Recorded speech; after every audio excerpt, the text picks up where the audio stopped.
A San Mendemiano perché era una città che era abbastanza vicina sia al Friuli che comunque qua vicino a Conegliano, e poi perché comunque è la città del governatore e volevamo anche lanciare un messaggio a lui. È uno degli organizzatori della protesta No Pass a spiegare i motivi che hanno portato oggi circa 300 manifestanti giunti da Veneto, Friuli, Venezia Giulia proprio a San Mendemiano per lanciare un messaggio al presidente Zaia nel suo paese. Che noi non accettiamo e non accetteremo mai le discriminazioni del Green Pass, non accettiamo che la popolazione venga divisa in vaccinati e non vaccinati, che non sia permesso a un non vaccinato di entrare in un locale o di viaggiare con i mezzi pubblici, visto che comunque paghiamo le tasse come come i vaccinati. Dalla piazza un no al Green Pass e un no a questa vaccinazione. Noi siamo contrari a queste terapie geniche che non sono vaccini, è un sierogenico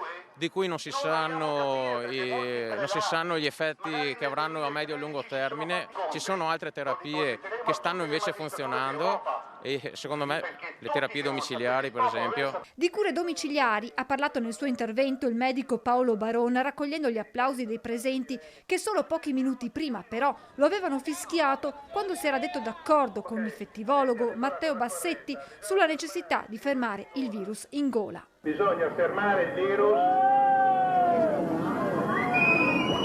Nelle intenzioni degli organizzatori la volontà di dare vita ogni settimana ad una manifestazione, alternando le piazze venete a quelle del Friuli Venezia Giulia.